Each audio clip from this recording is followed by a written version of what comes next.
আসসালামু আলাইকুম। আমাদের অনেকেরই বদ হজম হয়।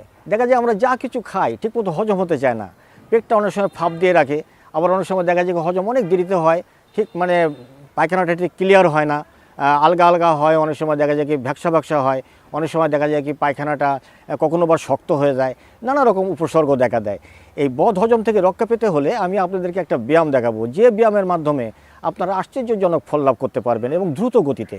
লক্ষ্য করুন যে ব্যায়ামটা কীভাবে করতে হবে, খুব খেয়াল করবেন যে ব্যায়ামটার সম্পর্কে। ব্যায়ামটা যদি ঠিক মতন করতে পারেন তাহলে ইনশাল্লাহ আপনারা একেবারে অল্প টাইমের ভিতরেই আপনারা এই হজম শক্তিকে ফিরে পাবেন এবং দীর্ঘ টাইমের জন্য আপনাদের আর হজমের কোনো সমস্যা দেখা দেবে না দীর্ঘ জীবনের জন্য।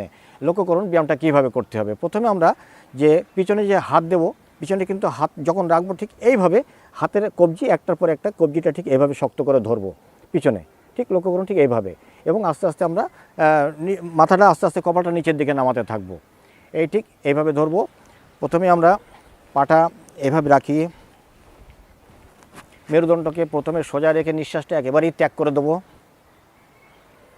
ঠিক এইভাবে।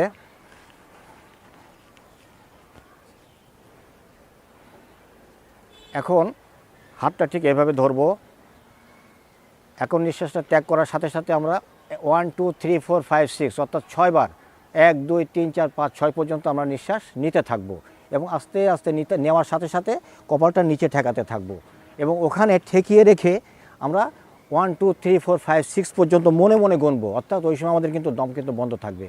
তারপর ওই দম বন্ধ অবস্থায় আমরা তখন আবার সোজা হয়ে বসবো। তারপরে আস্তে আস্তে আমরা ত্যাগ করবো দমটা 1 2 3 4 5 6 পর্যন্ত। আপনারা খুব সুন্দরভাবে খেয়াল করুন যে কীভাবে ব্যায়ামটা আমি করবো।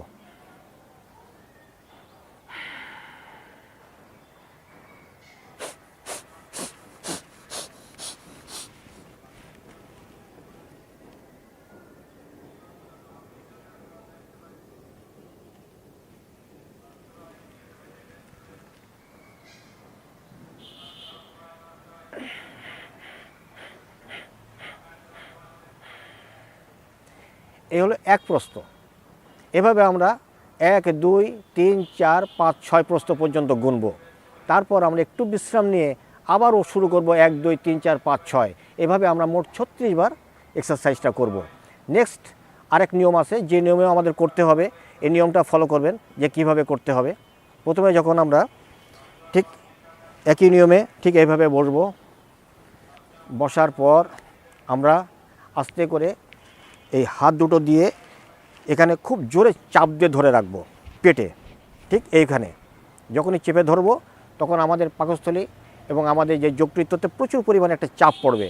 চাপ পড়ার ফল সাময়িকভাবে একটু রক্তটা স্থির থাকবে, কিন্তু যখনই আমরা ব্যায়ামটা ছেড়ে দেবো তখন রক্তের গতিবেগ অতি দ্রুত ছুটতে থাকবে এবং তাপমাত্রা প্রচুরভাবে বেড়ে যাবে। যে সমস্ত দূষিত রক্ত আছে তা সম্পূর্ণ বিশুদ্ধ হয়ে যাবে এবং দ্রুত গতিতে। লক্ষ্য করুন ঠিক একই নিয়মে আমরা প্রথমে নিঃশ্বাসটা ত্যাগ করে দেবো।